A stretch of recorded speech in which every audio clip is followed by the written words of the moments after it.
What's going on? How's it going? Hey, we back. We back, man. We back. We tapped in again. It's your boy Troy, It's your boy Sean. and we We tapped tapped in. in.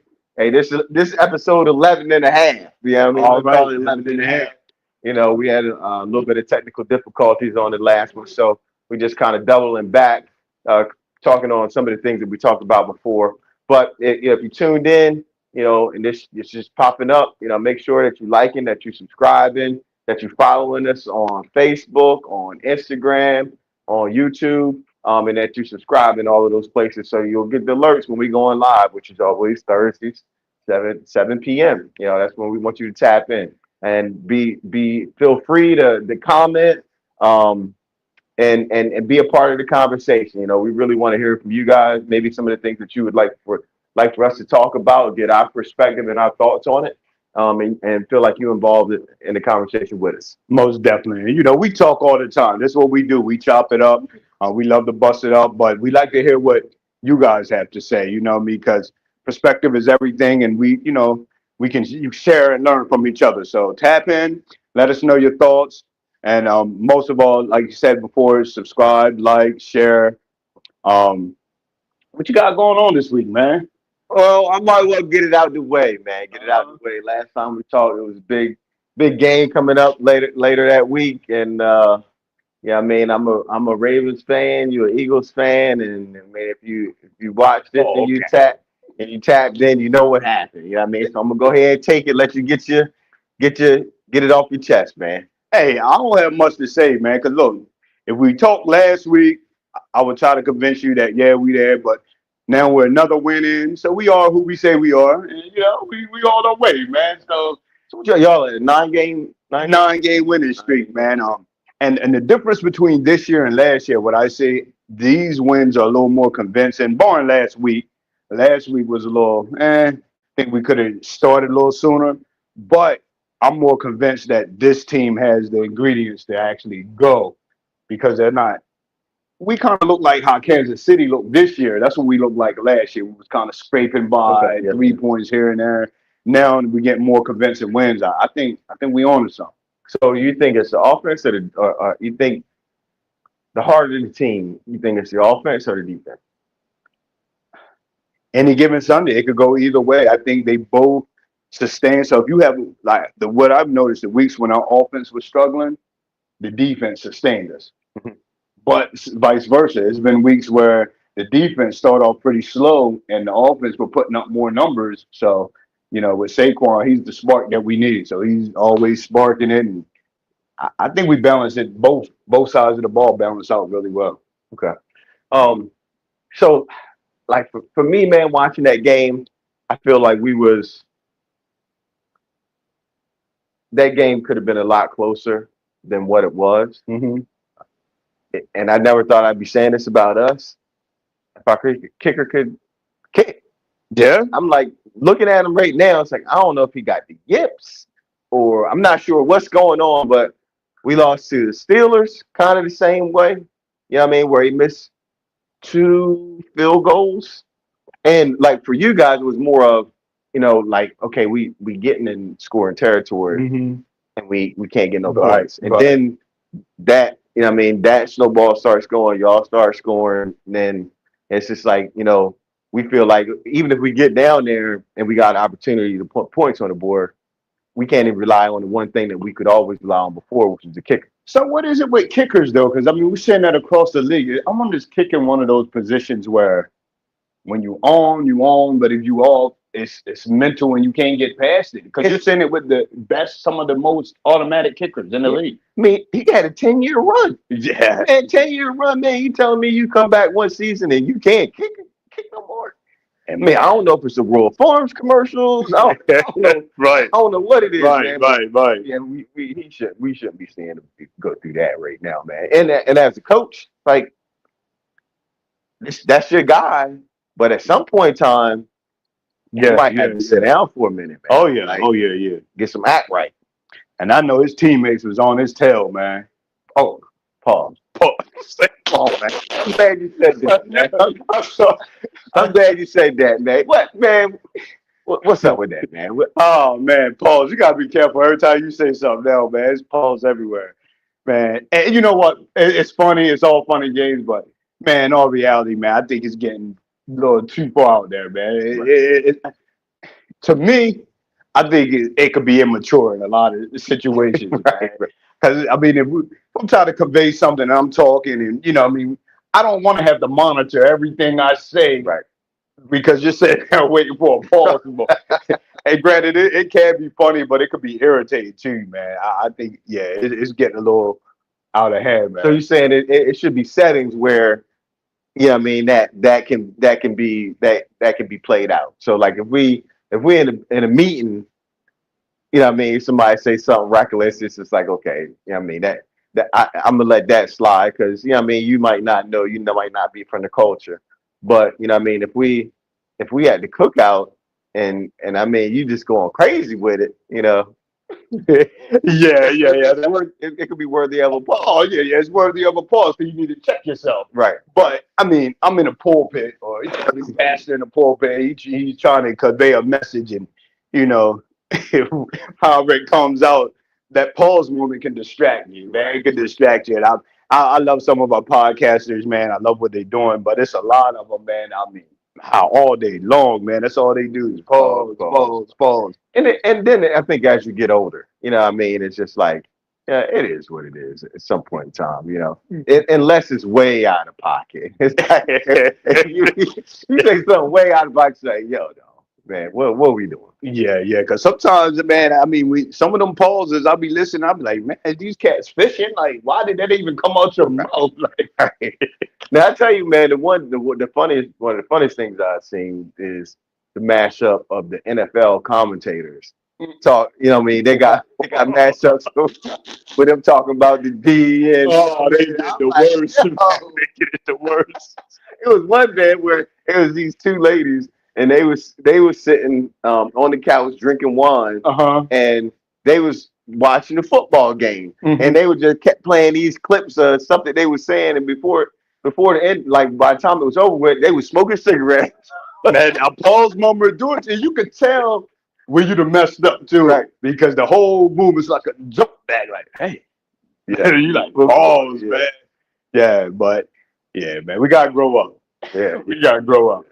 So on a more serious subject, man, like as far as like raising your kids, raising your family, you try to instill into them confidence, to be able to just navigate through life and the circumstances and stuff that they had. But there are instances where your child may be fearful of something, and there are instances where they're scared. What do you think to you, what's the difference between the two, and how do you parent those two different, they're kind of the same emotions, but those two different emotions? They are and they're not at the same time, because fear, I think, being fearful, that can come with a lot of different come from a lot of different places, come from the unknown, come from different anxieties and things like that. So I think fear is something that you can overcome. So I think as a parent, you can identify why that fear is there, and kind of instill some confidence in that area, so that the kid won't be fearful. But now scared is different. Scared paralyzes you. Once a child, if they scared, they're not. I mean, I've seen a baby get scared, and you can't even hardly pick the baby or control the baby. They start running the opposite direction. Right. So scared is a little something different. I think scared leads to more dramatic or more trauma too. You know what I mean? So if it's something that my child over the years, when they were scared of it, I try to steer them away from it, keep them away from it, and find out where the fear, that why they're scared. But if it's legitimate, a legitimate reason why they're scared, then I'm going to protect them from that thing, because I don't want them, scared. And then as they walk through life, I think you should be able to identify what's fear and what's scared. Because before, I right now, I do not like public speaking. I don't, but a lot of things that I'm involved in requires public speaking. Right. So that level of fear is always there. That's fear. Right. But I'm not scared because at the end of the day, I know I got to get up there You do it. and do it. Yeah. Yeah. If you're scared, it's not going to Yeah, get it's done. not gonna get done.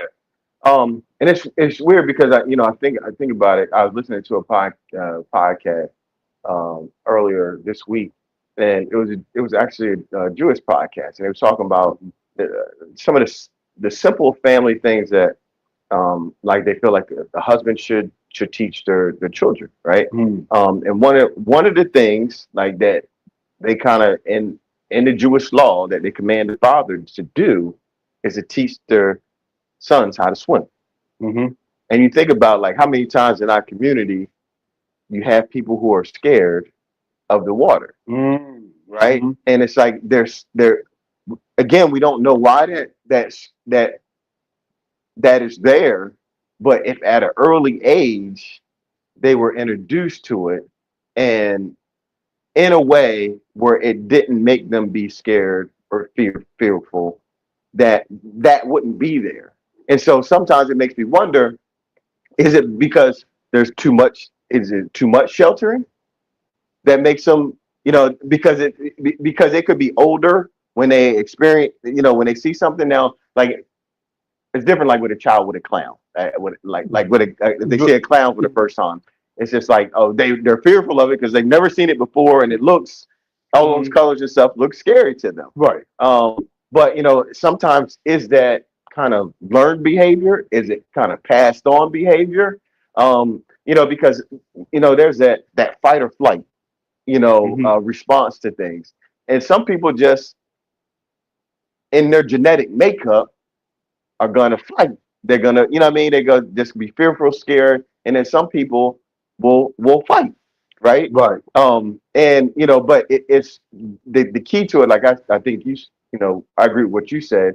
Is understanding where that comes from, Right. Where that fear, where that scared comes from, sheltering them away, and then maybe introducing it to them in another form. Right. Maybe it's not in person, maybe it's in pictures, maybe it's on TV. Mhm. Like, hey, see, look, this is not that scary. Right. Get them playing with this, or in a book where there's nobody moving and maybe there's kids around them that are smiling.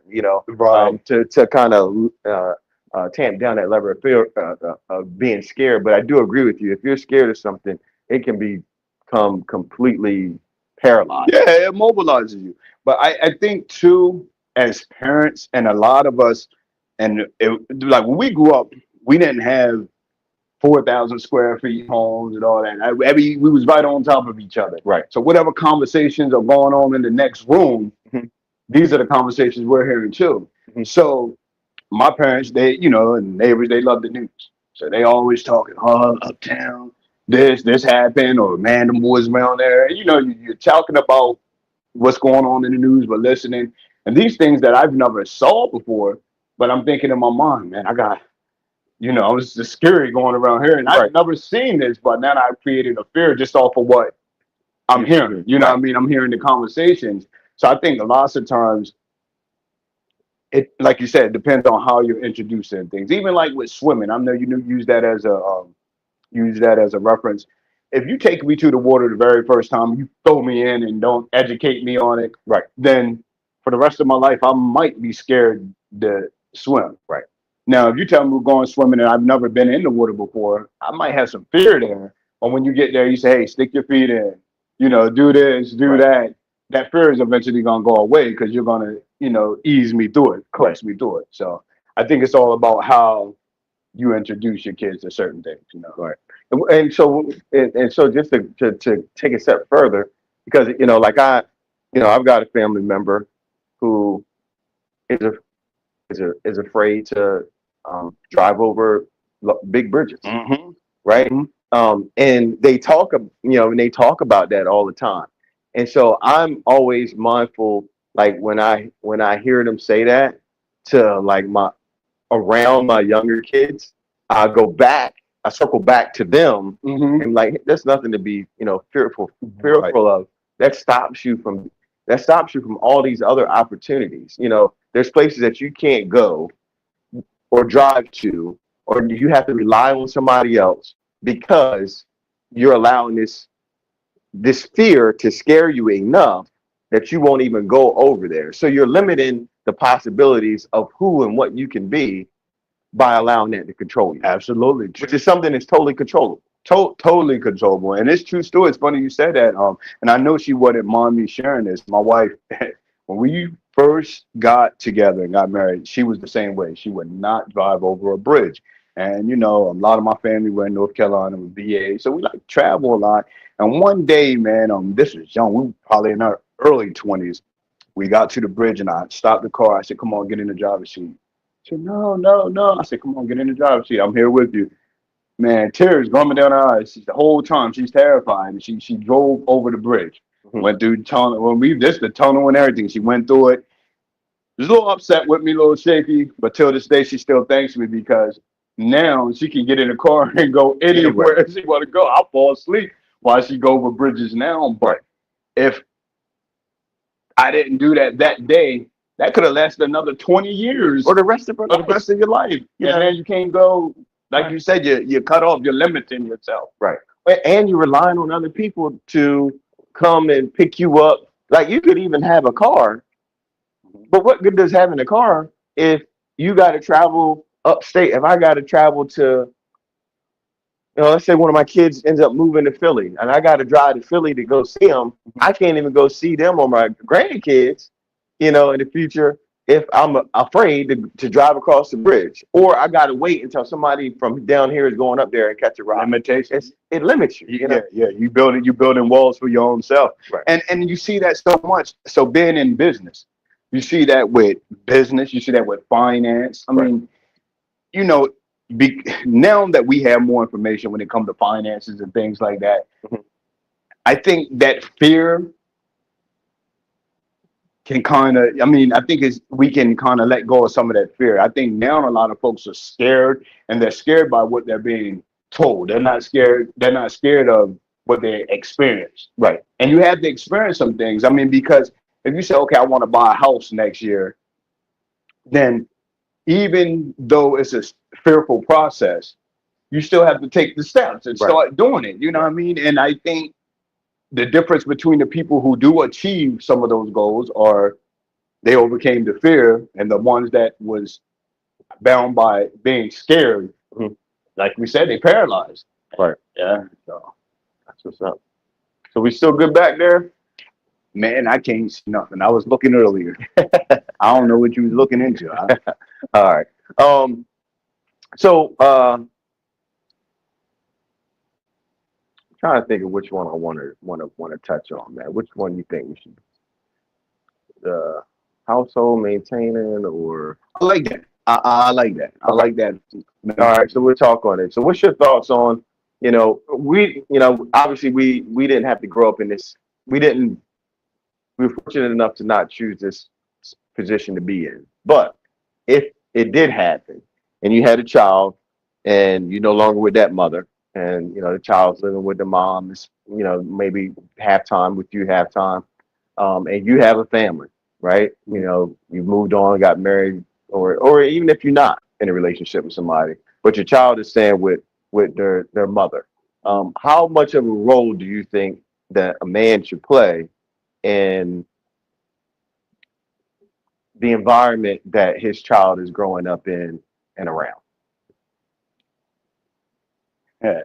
I mean, thank God I don't have to deal with this, because I want to see all of mine good. I want to see all of mine good. Any good father want to make sure all his kids are comfortable, within his means.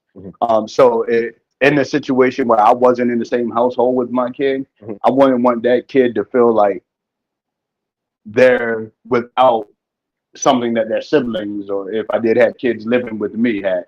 So I would want to make sure that they're comfortable. I mean, of course, you got to do things in the confines of the home. I'm married, so if I had outside kids, I would have to, say, hey, look, establish that with my wife. Like, look, I'm going to make sure my son is good or daughter is good, and that's something that you would probably establish before you even got married. Like, hey, look, and so like this is part of this podcast is because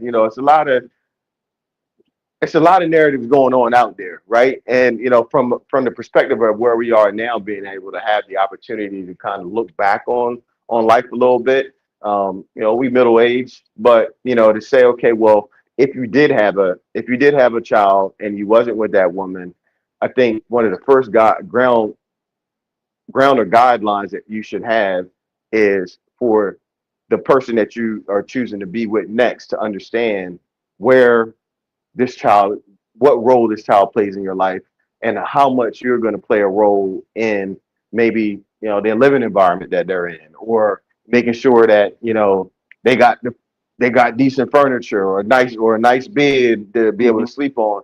Because some women will look at that and like, okay, if you're doing all of that stuff for this woman that you're not with, and I'm saying this even if she's with somebody else, right? If you're doing all of this stuff for this woman, then and this and this child, it seems like you're trying to take care of that household. And it's like, no, I'm not trying to take care of that household. I'm trying to make sure that my child is in a good environment.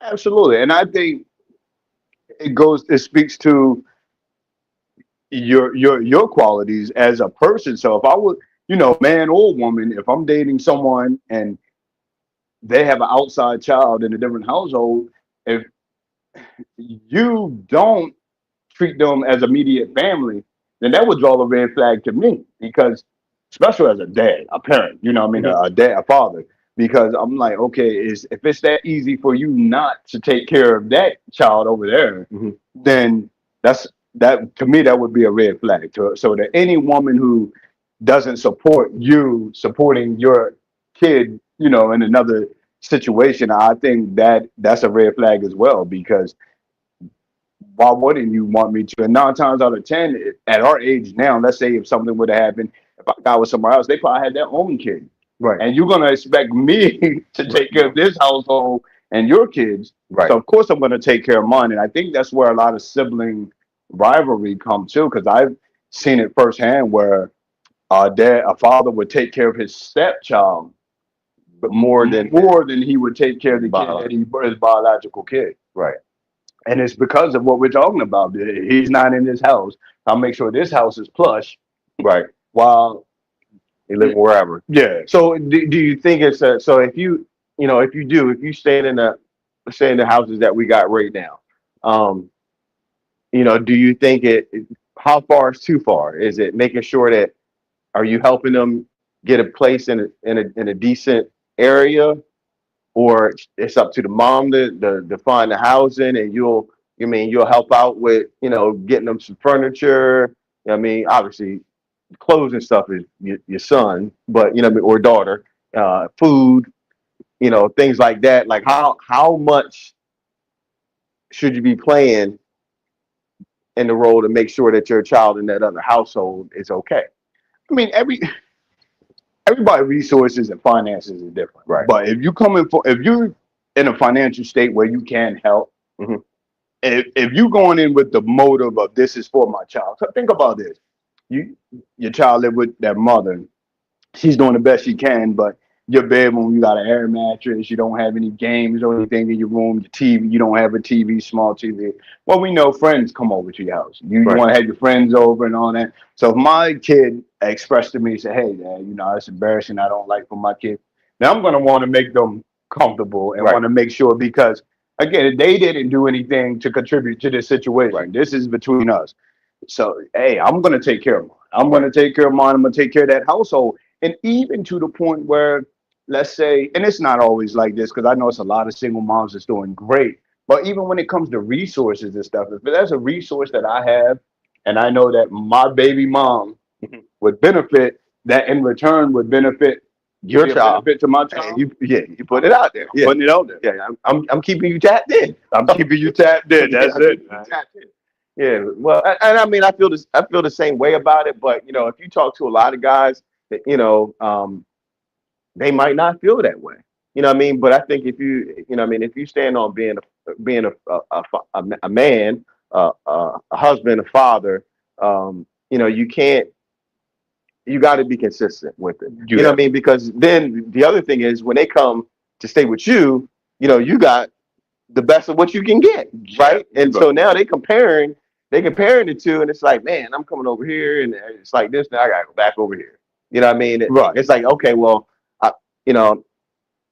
I'm sorry that the situation is the way that it is, but I'm gonna make it as good as best for you over there as I can. Right. You know what I mean? Yeah. And then I think it's important for a father to have that conversation with their child. You know what I mean? Right. Like, hey, I'm gonna do as best as I can for you over there, so that it looks and feels as much as it does when you're here with me. You know, minus me being there. You know, so I want you to be comfortable. If she don't got no internet, and I know nowadays kids need internet, play games and stuff like that. Okay, I'm gonna get you some internet. Right. So I'm gonna take it a step further though. I'm gonna think about this now because I was reading an article today, and I think it was Marlon Wayans. Matter of fact, it was Marlon. So his baby's mom, she gets $18,000 per month for child support. Now it's not enough.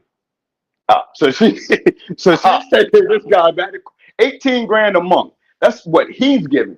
So, and my question is, what are you doing? If that's not enough, I'm giving you 18 grand.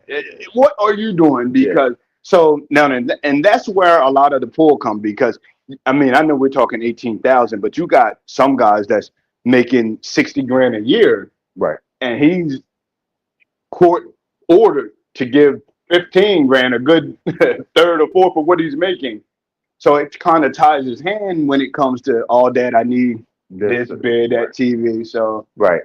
Yeah, but I mean, 18 grand a month. Right. If you can't live off of that, hey, then yeah. I mean, then you're doing too much. You're doing too much. Yeah. Now you trying to live like I live, and you ain't working. Like, this is supposed to be supporting my child. I can guarantee you, I can find you a place to stay, and I can pay all the bills. I can do everything and spend half of that. Oh yeah, absolutely. And they can too. If they're being honest, they can too. Yeah. So cool. Well, so hey, we appreciate you guys tapping in with us today. I mean, this is a little bit shorter show than normal, but we'll be back on our regular scheduled program coming up next week.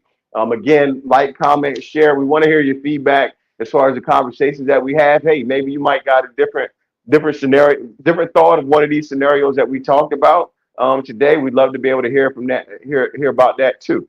So Troy, you got anything? That's it, man. Just comment, man. I'd love to hear your thoughts, and stay tapped in till the next time. Peace.